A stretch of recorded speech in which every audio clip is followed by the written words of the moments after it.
Bengal, the land of rivers, poets, artists, scientists, scholars, and thinkers. A land that has given the world so many great men and the storm of ideas that shaped South Asia and even world. But beyond its culture and history lies a question that few dare to ask. Who are the Bengalis really? Where did they come from? And what ancient journeys shaped their blood, language, and identity? This is not just a story of genes. It's a story of migrations, civilizations, and identities that converged to create one of the most unique peoples. To understand Bengal, we must go back, far back, to even before history itself began. After 70,000 years ago, early humans walked out of Africa and settled across Asia. Among them were the ancient Ancestral South Indians, or AASI, the first inhabitants of the Indian subcontinent. They were hunter-gatherers who made this lush land their home. Jwalapuram and Bhimbetka bears the testimony.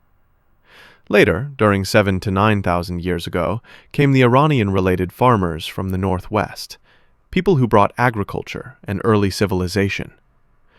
The people from Zagros mountains.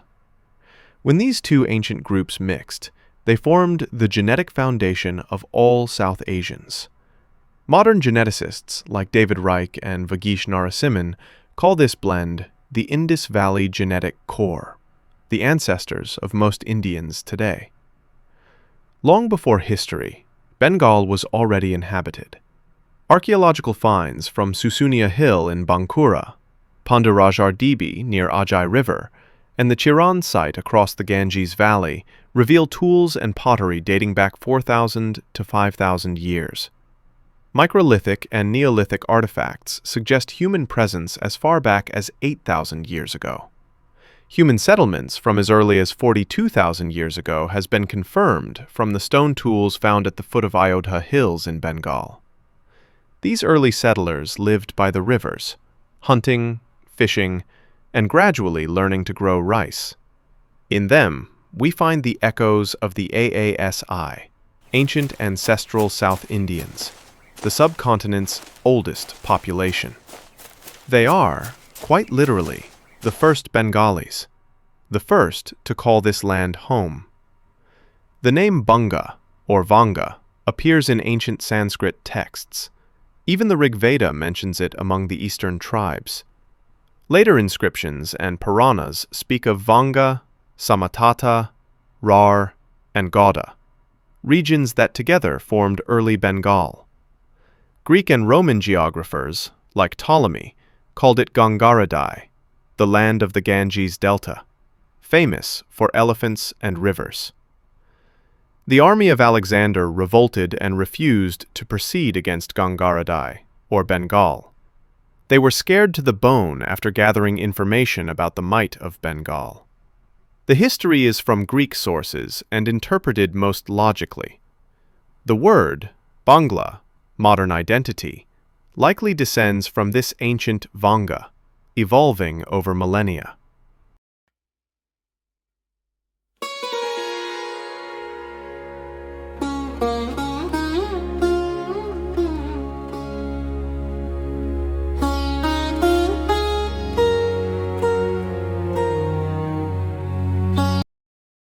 Around 4,000 years ago, after the Indus cities collapsed, a new group began to enter the subcontinent, pastoral warriors from the Eurasian steppe. They carried not just horses and chariots, but also a language that would evolve into Sanskrit, and later into Prakrit, Bengali, and most other languages of the subcontinent except South India. Their genetic signature, the steppe DNA, often linked with the R1a Y chromosome, spread across northern India. But Bengal, lying far to the east, received this influence more gently. About the same time, or a little earlier, the Austroasiatic, that is, Munda, Santals, etc. people, were Bengal's first eastern farmers, arriving about 4,000 years ago from Southeast Asia. The Tibeto-Burman peoples came later, from the northeast, settling the hills and borderlands about 2,500 to 1,500 years ago. Both groups mixed with older AASI Iran steppe populations, giving Bengal its unique east-west genetic gradient. The reason why Bengali DNA gently leans toward East Asia compared to most of India. Modern studies show that while northwestern Indians may have up to 25% steppe ancestry, the average Bengali has around 15%. Still significant, but tempered by other streams of ancestry. Among Bengali Brahmins, the R1A lineage rises to nearly 72% of male lines, highest in India. But Brahmins in general, and Bengali Brahmins in particular, also carry highest ancient ancestral South Indian DNA from mother side. Mitochondrial DNA, a reflection of historical Indo-Aryan influence in a region that still remained a melting pot, not a conquest. When this Vedic people arrived in Bengal, they met the local Bengalis, whom they called Nishad, meaning forest dwellers. Bengal was, and remains, a frontier. To the west lay Indo-Aryan settlers. To the east, the hills of Myanmar and China, home to Tibeto-Burman and Austroasiatic peoples. Over thousands of years, they met here and mingled. The result? A uniquely blended people. Genetically Indo-Aryan in the west, Tibeto-Burman and Southeast Asian in the east, and ancient Dravidian, AASI roots, at the core. DNA tells this story in stunning detail.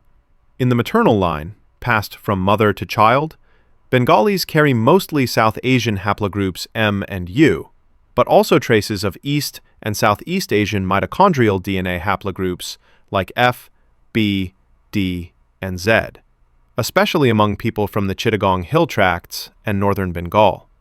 On the paternal side, the R1A lineage dominates among Bengali Brahmins, up to 72% in studies by David Reich and Narasimhan et al., a legacy of Indo-Aryan migrations.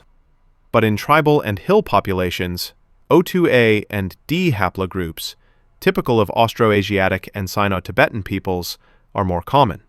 Bengal, genetically, is where India meets East Asia. Even language carries this genetic memory. The Bengali tongue,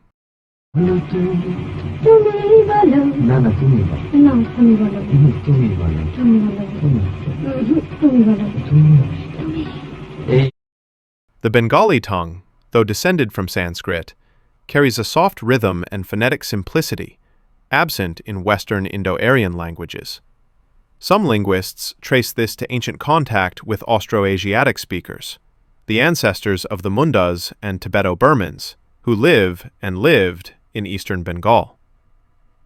Words, genes, and people, all flowing like the rivers of Bengal, merging into one stream.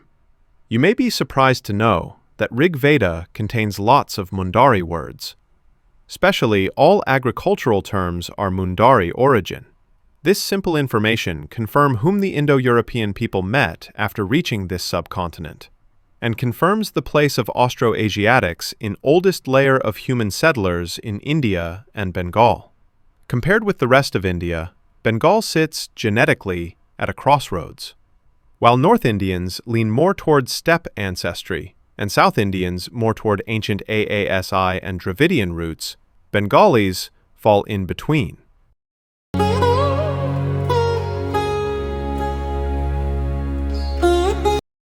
Genome analyses suggest 10 to 15% steppe, Indo-European influence, 50 to 60% Iranian farmer Indus Valley component, 20 to 30% AASI, and 5 to 10% East or Southeast Asian ancestry, a feature rare elsewhere in India and subcontinent.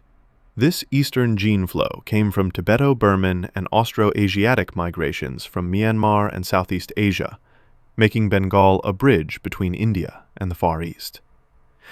Even within Bengal, genetic diversity tells two stories. People of West Bengal, particularly in districts like Calcutta, Bardhaman, or Murshidabad, show higher Indo-Aryan and Iranian-related ancestry. In contrast, populations in Bangladesh, especially the Chittagong Hill Tracts and Sylhet, carry stronger East and Southeast Asian DNA components, reflected in haplogroups O2A, D, F, and B in their maternal lines. Simply put, Western Bengal leans toward India, Eastern Bengal leans toward Asia. Together, they embody the full spectrum of Bengal's ancient migrations. Mitochondrial DNA, passed from mothers, reveals the quiet story of Bengal's women. Most Bengali mitochondrial DNA belongs to haplogroup M, one of the oldest in Asia, along with U and R from ancient Western migrations. But in some hill populations, East Asian mitochondrial DNA like F, D, and Z appear, proof that Bengal's mothers, too, came from many lands. The Bengali language, elegant, rhythmic, and poetic, is relatively young in written history. Earliest literary Bengali appears about 1,000 years ago in the Charyapadas, but the people who spoke it descend from lineages tens of thousands of years older. When we talk of Bengali DNA, we don't mean only those who speak modern Bengali, but everyone who made this land their home, long before any script or kingdom was born.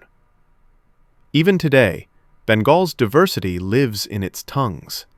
Over 85% of West Bengal speaks Bengali, while in Bangladesh it's about 98%. But dozens of smaller languages, Santali, Oron, Mundari, Chakma, Marma, Tripura, Khasi, Kuruk, reveal the surviving echoes of Bengal's older inhabitants, Austroasiatic and Tibeto-Burman, and Dravidian peoples.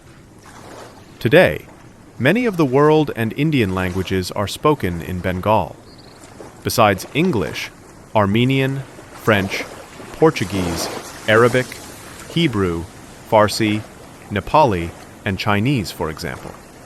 Among the Indian languages, Bhojpuri, Maithili, and Magahi languages of Bihar, Odia, Tamil, Telugu, Malayalam, Punjabi, Urdu, Hindi are some of those.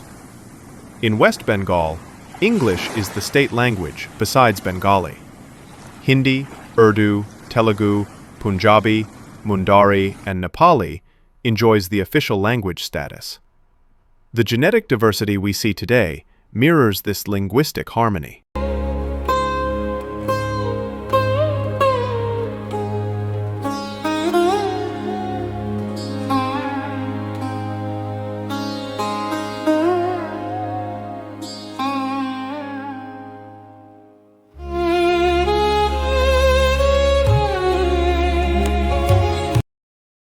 So, who then are the Bengalis? They are a tapestry woven from many threads, distinct enough that in genetic maps, Bengalis form a unique cluster, related to northern Indians, but always leaning subtly toward the east.